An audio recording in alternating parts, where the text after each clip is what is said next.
चंपा चुदेगी। I am so sorry अच्छा, to use हमारे दैट वर्ड। साथ ओमकार चौधरी साहब भी जुड़ गए। ओमकार चौधरी साहब, आपका स्वागत है। Thank you very much for joining us. बहुत बहुत धन्यवाद मिर्जा साहब याद करने जी, के लिए। Thank you. नहीं और नहीं, सभी आपको पैनलिस्ट को भी मेरा नमस्कार। अभी बात हो रही है कि जो जंग के बादल छा गए हैं साउथ एशिया पे, हम कोई ऐसी बात नहीं करना चाहते जिससे दुश्मन को हम कोई आइडिया दें कि भारत कहाँ से हमला करेगा, कैसे हमला करेगा, क्या करेगा। हम सिर्फ बात ये करना चाहते हैं कि इस वक्त पाकिस्तान जो है वो बुखलाहट का शिकार है। 5 दिन हो गए हैं आसिम मुनीर साहब का, कुछ पता नहीं कि वो कहाँ है। कुछ लोगों का ख्याल है शायद वो मुल्क से बाहर चले गए हैं, वो भाग गए हैं, या कुछ दूसरे मुल्कों में दौरे कर रहे हैं खुफिया, ये पता नहीं है। तो आप अभी तक की जो सूरत हाल है इसको कैसे देख रहे हैं? मिर्जा साहब, ये तो ठीक है कि चूंकि भारत की आत्मा पर अटैक हुआ है और हमारी गैरत को ललकारा गया है और फिर से भारत को उसी 90 के दशक में वापस ले जाने की एक बहुत बड़ी साजिश रची गई है। लेकिन इस समय जो हमारी लीडरशिप है वो बहुत संजीदा भी है। और मैं ये कहूँगा कि वो सही समय पर क्या सही स्टेप हो सकता है उसके बारे में भी बहुत अच्छे तरीके से समझ रखती है। इस समय जो अंतर्राष्ट्रीय स्थितियां परिस्थितियां हैं उनके मद्देनजर भी, और जो मोदी साहब का स्टैंड रहा है, अगर हम उस पर भी दृष्टिपात करते हुए कुछ टिप्पणी करेंगे तो मेरे विचार से वो ज्यादा हकीकत के करीब रहेगी।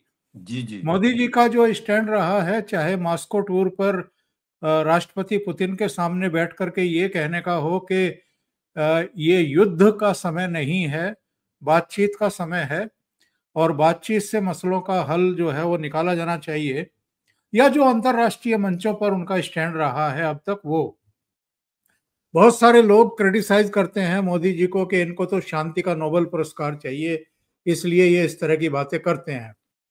लेकिन कुछ चीजें हैं जिनको हमें अनदेखा नहीं करना चाहिए। एक तो बार बार भारत को युद्ध की आग में झोंकने की साजिशें रची जाती रही हैं। आप याद करिए, जब वो 13 महीने का तथाकथित किसान आंदोलन दिल्ली में चल रहा था, तब उसमें भी खालिस्तानी और कुछ विदेशी हाथ थे, उनकी मदद थी, उनकी इमदाद उनको आई थी। और ये पूरा प्रयास किया गया था कि किसी भी तरीके से सिविल वॉर जो है वो छिड़ जाए, कोई ऐसा काम कर दे भारत सरकार और मोदी जी जिससे इस तरह के हालात पैदा हो जाएं, कहीं 10, 5, 20, 25, 50 लोग मारे जाएं जिनको किसान कहकर के पूरी दुनिया में बदनाम किया जा सके। इसके अलावा हमें CAA का आंदोलन भी याद रखना चाहिए। उस समय दिल्ली में दंगे भी कराए गए थे और कई जगहों पर हिंसा, आगजनी और दूसरी चीजें कराई गई थी, और उसमें भी बाद में जांच पड़ताल में पता लगा कि उसके तार कहां कहां जुड़े हुए थे और कौन कौन सी ताकतें जो हैं वो CAA के विरोध में, और एक झूठा नैरेटिव कि मुसलमानों की नागरिकता चली जाएगी। हम पिछले 1-1.5 साल से मणिपुर को भी देख रहे हैं। मणिपुर में भी गृह युद्ध के हालात पैदा करने की कोशिश की गई। अभी मुर्शिदाबाद में जो घटना हुई थी, जो मूर्तिकार 2 पिता पुत्रों की हत्या की गई है और बहुत जघन्य तरीके से उनको काट करके उकसाने और भड़काने की कोशिश की गई है, वो भी एक प्रयास था। और अब ये 28 लोगों की हत्या, जिनमें से एक सिख है, एक ईसाई है, एक मुस्लिम है और 26 हिंदू हैं। तो ये जो सब उकसाने की कार्रवाइयां चल रही हैं, इसके पीछे कहीं एक वही माइंडसेट तो नहीं है कि भारत बहुत तेज गति से दुनिया की एक अर्थव्यवस्था बन रहा है। जब 2014 में मोदी जी सत्ता में आए थे तो भारत 11th पोजीशन पर था, जो अब 5th लार्जेस्ट इकोनॉमी हो गया है और 2027-28 तक ये 3rd लार्जेस्ट इकोनॉमी हो जाएगा। और मोदी जी, उन्होंने जो एक अभियान शुरू किया, make in India, made in India, तो दुनिया के बहुत सारे देशों के लिए बाजार भारत का वो बंद होता हुआ दिखाई दे रहा। अभी पूरी तरह बंद तो नहीं हुआ है, लेकिन बंद होता हुआ दिखाई दे रहा है। तो ऐसी बहुत सारी ताकतें हैं जो मोदी जी से भी किलसे हुए हैं, जो भारत की प्रगति से भी किलसे हुए हैं, और वो किसी भी तरीके से एक ऐसी स्थिति पैदा कर देना चाहते हैं कि भारत जो है वो जो 2047 का टारगेट लेके चल रहा है कि हम डेवलप कंट्रीज की पांत में जाकर के खड़े होंगे, किसी तरीके से भारत की इस तेजी को रोका जाए, इन कदमों को रोका जाए, उसे वीक किया जी। जाए। तो ये सारी चीजें हैं जिनके मद्देनजर, और इसीलिए मैंने कहा था कि जो आज की लीडरशिप है भारत की, वो इन सारी चीजों को समझती है और बहुत सोच समझ करके फैसला लेती है। मैं ये नहीं कह रहा हूं कि हमारी सेना में दम नहीं है, मैं ये नहीं कह रहा हूं कि हमारी लीडरशिप क्रेडिबल नहीं है, या वो फैसले नहीं ले सकती है, या वो दुश्मनों को सबक नहीं सिखा सकती है, या जो साजिशें रच रहे हैं उनको नंगा नहीं कर सकती है। हम में वो काबिलियत है। आज ना ये 62 का हिंदुस्तान है, ना ये कारगिल के समय का भारत है जब इजराइल से रातों रात साजो सामान मंगाना पड़ गया था। आज हमारे पास सारी क्षमता है, सब अस्त्र शस्त्र, विमान, S-400, चिनूक हेलीकॉप्टर से लेकर के राफेल तक का बेड़ा, सब कुछ है हमारे पास। दो युद्धपोत कैरियर बिल्कुल खड़े हुए हैं। हमारे पास एक से एक मिसाइलें हैं, पृथ्वी से लेकर के ब्रह्मोस तक। हम टारगेट को अचीव कर सकते हैं, हम जहां चाहे वहां मार सकते हैं, बिना घुसे भी मार सकते हैं। लेकिन बात यह है कि जो शुरुआत की है उससे पता चलता है कि बिना किसी बड़े युद्ध लड़े भी किस तरीके से किसी दुश्मन देश को घुटनों पर लाया जा सकता है। अभी तो 1, 2, 3, 4, 5 स्टेप लिए हैं। अभी कराची पोर्ट को भी चारों तरफ से घेर करके उनका वो रास्ता बंद किया जा सकता है। और मिर्जा साहब, आपसे बेहतर कौन जानता है, आप दिन रात वहां की घटनाओं पर, दुर्घटनाओं पर, इंसिडेंट्स पर नजर रखते हैं। बलूचिस्तान की क्या हालत है, खैबर पख्तूनख्वा की क्या हालत है, सिंध की क्या हालत है, पानी को लेकर के लोग सड़कों पर है, POJ के गिलगिट बाल्टिस्तान, वो सारे इस समय तो भारत करेगा क्योंकि उसके ऊपर प्रेशर है, लेकिन भारत किसी बड़े युद्ध में उलझना नहीं चाहेगा। और पाकिस्तान में फौजी इस्तीफे दे दे के भाग रहे हैं, बलूचिस्तान में फौज की कोई रिट नहीं है, वो तो वैसे ही निकल गया आपके हाथ से। उधर सिंध भी बंद पड़ा है। आज रेंजर्स और सिंधी जो अलहदगी पसंद है उनके दरमियान लड़ाई हुई है। बहरहाल चौधरी साहब पंजाबी में कहते हैं की कहना चाहोगे, क्या कहना चाहते हैं? देखिए साहब, बात ऐसी है कि जो सिचुएशन पैदा कर दी गई है उसमें भारत सरकार के ऊपर भी प्रेशर है, प्रधानमंत्री नरेंद्र मोदी के ऊपर भी प्रेशर है। और अतीत में हमने देखा है जब जब प्रधानमंत्री मोदी ने कोई बात कही है वो करके दिखाया है।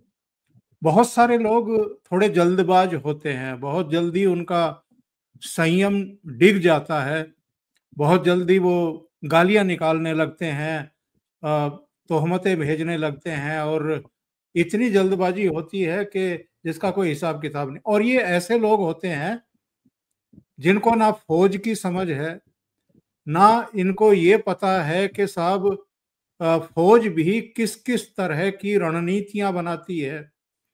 जितनी ताकत हमारी अपनी है, दूसरे को हम कमतर आंक करके कभी भी कोई रणनीति बनाते नहीं हैं, या कभी भी कोई किसी तरह का अटैक या टारगेट को हासिल नहीं करना चाहते हैं। हम सामने वाले की ताकत भी भांपते हैं पहले, और हमारी तीनों सेना, उनके प्रमुख, इसके अलावा CDS साहब और हमारे डिफेंस मिनिस्टर, उनकी लगातार मीटिंग्स चल रही हैं। प्रधानमंत्री खुद इन टच हैं, हमारे एनएसए अजीत डोभाल सब इतने ज्यादा इस समय मसरूफ हैं, इतने बिजी हैं। इन दोनों को ब्राजील जाना था ब्रिक्स की समिट के सिलसिले में। एस जयशंकर साहब ने और अजीत डोभाल ने अपना ब्रिक्स का दौरा जो है वो रद्द किया है। तो आप इससे अंदाजा लगाइए। नंबर 2 बात ये है, हमने कोई भी टारगेट फिक्स किया है और कहीं अंदरूनी तौर पर उसकी तैयारियां चल रही हैं। हमको ये पता है, हमारी सेना को ये पता है, जो रणनीति बनाने वाले, प्लान बनाने वालों को ये पता है कि जब हम किसी टारगेट पर अटैक करेंगे तो उस तरफ से भी फिर चीजें शुरू होंगी, उसका जवाब देना वो शुरू करेंगे।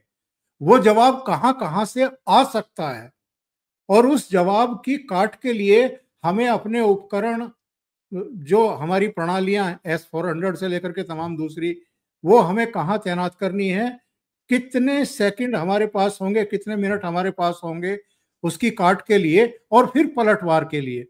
दूसरी बात जो मैंने कही थी अपने शुरुआती रिमार्क्स में कि भारत और भारत की लीडरशिप किसी बड़े युद्ध की तरफ नहीं जाना चाहेंगे और ये जो समय लगता है रणनीति बनाने में और फिर टारगेट को अचीव करने में, उसके पीछे यही एक वजह होती है कि आप सारी चीजों को देखते हैं, आकलन करते हैं, फिर कोई एक आध रणनीति नहीं बनती है, 3-4 रणनीतियां बनती है। उनमें से उस समय कौन सी रणनीति कारगर होगी या सही होगी, उस पर अमल किया जाता है।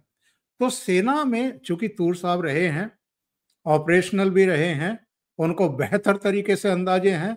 मेरे साथ कई लेफ्टिनेंट जनरल जुड़ते रहे हैं, उनसे चर्चा करके मैं भी थोड़ा बहुत तो जान चुका हूं कि किस तरह के ऑपरेशंस होते हैं, किस तरह की तैयारियां होती हैं। इसलिए जो लोग इन चीजों को समझते नहीं है, जानते नहीं हैं, उनको थोड़ा सा जो टेक्निकल चीजें हैं और दूसरी चीजें हैं उनके बारे में जानना चाहिए, समझना चाहिए। समय लगता है।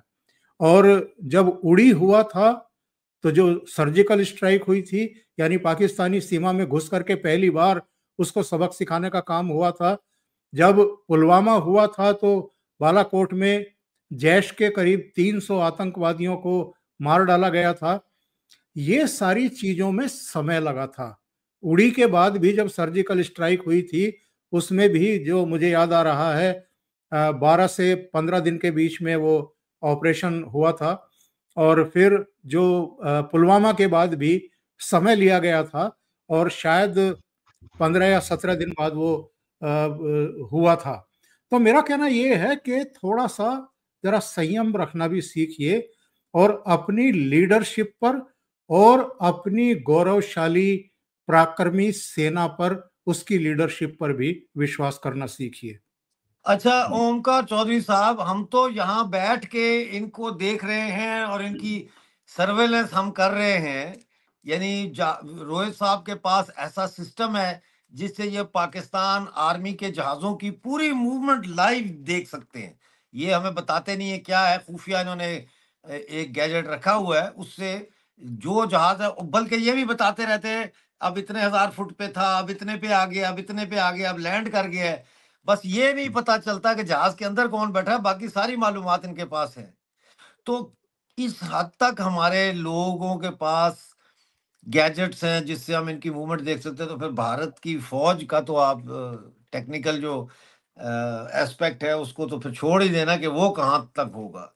क्या देख रहे हैं, ये कितने दिनों की खेल है ये पाकिस्तान के साथ, ये जो कुछ हो रहा है ये कितने दिनों का खेल है? ये तो एक्चुअल में कोई भी तय नहीं कर सकता है मिर्जा साहब। अगर कोई युद्ध शुरू होता भी है तो युद्ध शुरू तो हो जाता है, वो खत्म कब होगा इसके बारे में कोई घोषणा कर नहीं सकता है। जब रूस ने यूक्रेन पर अटैक किया था तो बहुत सारे समीक्षक और बहुत सारे जर्नल साहब ये कह रहे थे कि 4 दिन का, 5 दिन का, हद से हद 1 हफ्ते का मामला है। रूस के सामने यूक्रेन टिक ही नहीं सकता है। लेकिन आप देखिए ना, हाँ, हमने आपके, मुझे याद है आपके चैनल पे भी मैंने, जब आपने पहला प्रोग्राम किया था, मुझे बुलाया था, तो हमने यही कहा था 2 हफ्ते 3 हफ्ते की मार है ये, मुझे बिल्कुल याद तो है। तो अब यूक्रेन के साथ कितने देश और एक महाशक्ति अमेरिका के रूप में अ, खड़े हो गए और सप्लाई चेन शुरू हो गई। और क्योंकि उनको यूक्रेन को बचाना नहीं था, उनको रूस को बर्बाद करना था।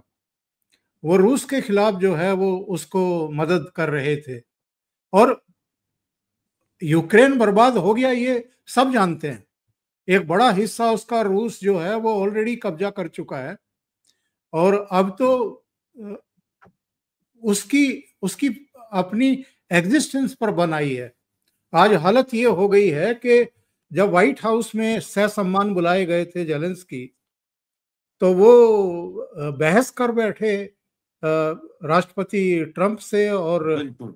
जेडी वेंस से। लेकिन आज क्या स्थिति है? आज वो एक सामान्य सी चेयर पर वेटिकन सिटी में बैठे हैं राष्ट्रपति ट्रंप के सामने ही, एक तरीके से गिड़गिड़ा रहे हैं कि हमको बचाओ किसी तरीके से। बर्बाद हो गया यूक्रेन, पूरी तरीके से बर्बाद हो गया। इसी तरीके से हम गाजा और इजराइल के बीच में देख रहे हैं, फिलिस्तीन इजराइल के बीच में देख रहे हैं। शुरू करना हो सकता है कुछ लोगों के लिए बच्चों का खेल हो, लेकिन वो खत्म कब होगा, कैसे होगा और कितनी बड़ी कीमत लेकर के खत्म होगा, इसके बारे में कोई भी एश्योर नहीं हो सकता है, गारंटी नहीं दे सकता है। इसीलिए मैंने कहा था कि बहुत बड़ी साजिशें हो सकती हैं। मैं पक्के तौर पर ये नहीं कह रहा कि साजिशें इसके पीछे होंगी ही, लेकिन एक जेनोसाइड हुआ है, हमारी आत्मा पर चोट की गई है, हमारी गैरत को ललकारा गया है। पूरे देशवासियों में भयंकर गुस्सा गुस्सा है और वाजिब गुस्सा है, और वो चाहते हैं कि जो रावलपिंडी है उसको सबक सिखाया जाए। मैं इन आतंकवादियों के सरगना की बात नहीं कर रहा हूं, वो छोटी चीजें हैं, वो भी हाथों की कठपुतली हैं आईएसआई और मिलिट्री और वहां के इस्टेब्लिशमेंट की। मैं कह रहा हूं कि जब तक आप मिलिट्री को, पाकिस्तानी मिलिट्री को और बिगड़ैल जर्नल्स के दिमाग ठीक नहीं करेंगे, जब तक आप बड़ी चोट नहीं पहुंचाएंगे, तब तक ये लोग हिलेंगे नहीं। उसके बाद भी सुधरेंगे कि नहीं सुधरेंगे इसकी कोई गारंटी नहीं है, क्योंकि 47 के बाद आज तक नहीं सुधरे तो आगे क्या सुधरेंगे। इन्होंने अपने देश को बर्बाद करके रख दिया भाई। इन्होंने पाकिस्तान को धूल में मिला दिया, मिट्टी में मिला दिया। आप चारों तरफ देख लो, खैबर पख्तूनख्वा में क्या हो रहा है, बलूचिस्तान में क्या हो रहा है, सिंध में क्या हो रहा है। और अभी तूर साहब कह रहे थे कि साहब किस तरह पंजाबी जो है वो चेयर्स पर बैठे थे और जो बाकी हैं उनको जमीनों पे बैठाया गया था या खड़े करके रखा गया था। तो ये जो चीजें चल रही हैं वहां पर, ये तो खुद ही आत्महत्या करने पर उतारू हैं। और कितने दिन तक, एक नेशन के तौर पर तो कभी भी पाकिस्तान एग्जिस्ट ही नहीं कर पाया, उसकी कोई पहचान ही नहीं बन पाई। लेकिन जैसा भी है वो कब तक एग्जिस्ट कर पाएगा, इस पर बहुत बड़ा सवाल है। तो भारत के लिए पाकिस्तान कोई बहुत बड़ा इशू है नहीं। भारत जब चाहेगा तब निपटा देगा, लेकिन भारत अपने हाथ गंदे नहीं करना चाहेगा। और जो अगर कोई साजिश है भारत को युद्ध में धकेलने की, तो उन साजिशों को भी पूरा नहीं होने देगा। बहुत खुद इंपॉर्टेंट बात की आपने। खुद आसिम मुनीर इस समय छोटा मोटा युद्ध चाह रहे हैं ताकि नवंबर में उनका कार्यकाल 2 साल के लिए बढ़ जाए। और ये वहां के हर सेना प्रमुख का शगल रहा है, साजिशें रही हैं कि सरहदों को सरगर्म कर दो, झड़पें कर दो और गोलीबारी करवा दो, युद्ध विराम तोड़ दो और ये सब हो जाएगा और मेरा कार्यकाल बढ़ जाएगा। तो ये उनकी तरफ से भी एक टैक्टिस है।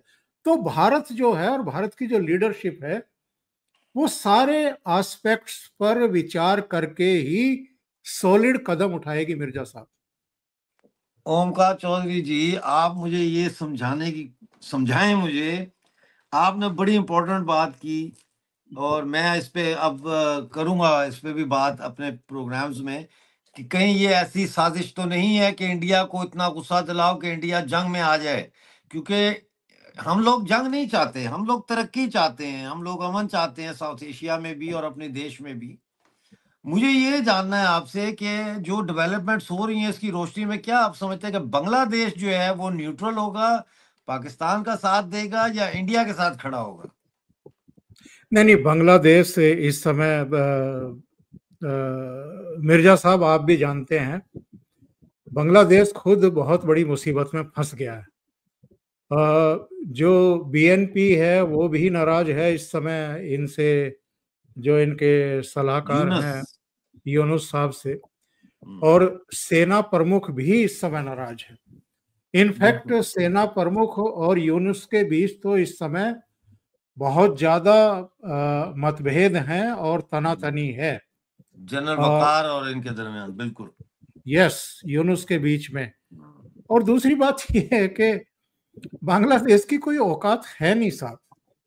जो हमारे लिए तो मेरे विचार से ये 2-3 दिन का किस्सा है बांग्लादेश, जिस दिन भारत कोई फैसला कर लेगा।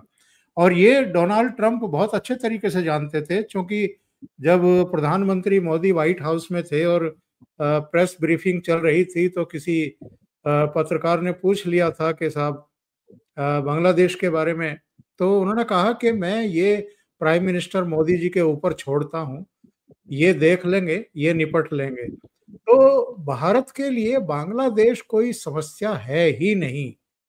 जो मैंने कुछ घटनाओं का जिक्र किया था वो सब क्यों की जा रही हैं, भारत को केवल उकसाने के लिए, असहज करने के लिए। और हिंदुओं पर अटैक भी इसीलिए किए जा रहे हैं कि मोदी जी किसी तरीके से आपा खो दें या मोदी जी की हिंदुओं में क्रेडिबिलिटी डाउन हो जाए। और कई बार हम देखते हैं अपने मैसेज बॉक्सेस में कि जो बहुत ज्यादा अधीर हो जाते हैं, जिनके पास धैर्य की कमी है, संयम की कमी है, या सोचने समझने की शक्ति या चीजों को भांपने की उतनी शक्ति नहीं है कि ये क्या गेम चल रहा है, वो लोग बहुत जल्दी गुस्से में आ जाते हैं, मोदी जी को गालियां निकालना शुरू कर देते हैं। लेकिन एक्चुअल में गेम क्या चल रहा है ये समझने की जरूरत है, और फिर उसके अकॉर्डिंग ही समय का इंतजार करके प्लान को एग्जीक्यूट करने की जरूरत है। अगर ये जो 13 महीने का आंदोलन यहाँ किया गया था दिल्ली में किसानों के नाम पर, सबको पता है उसके पीछे कौन कौन थे। ये खालिस्तानी भी थे, ये आपका जॉर्ज सोरोस भी था, इसमें अमेरिका का डीप स्टेट भी था, क्योंकि उस समय बाइडेन का प्रशासन था, और कनाडा का वो जसविंदर टूडो वो भी था। तो ये सब थे, और पाकिस्तान का पूरा जितना भी इस्टेब्लिशमेंट है वो लगा हुआ था। सीएए के समय भी यही सब ताकतें लगी हुई थी जो झूठ फैला रही थी, मुसलमानों को भड़का रही थी, आपकी नागरिकता छिन जाएगी। अभी शाह ने पार्लियामेंट में खड़े होकर के कह दिया ना कि राहुल गांधी और विपक्षी नेता जरा बताएं मुझे, 2 साल हो गए हैं सीएए कानून को लागू हुए, किसी एक मुसलमान की नागरिकता गई है क्या? और अब भी झूठ बोला जा रहा है कि वक्फ संशोधन अधिनियम अगर लाया गया है, मस्जिदें छिन जाएंगी, मदरसे छिन जाएंगे, कब्रिस्तान चले जाएंगे, यतीम खाने भी छिन जाएंगे। अरे कुछ नहीं छिनेगा भाई। ये जो गोल टोपी वाले हैदराबादी हैं और जो दूसरे लोग हैं, जो सही कह रहे हैं। असराफ हैं, इनके नीचे जो दबी हुई 3-3 हजार एकड़ जमीन है वो छीनने वाली है, इसलिए झूठ फैलाया जा रहा है। तो मेरा कहना यह है कि इस समय बहुत सुलझी हुई लीडरशिप सौभाग्य से भारत को मिली हुई है मिर्जा साहब। बिल्कुल। बहुत बहुत सोच समझ करके ही फैसले होंगे और ऑपरेशन होंगे।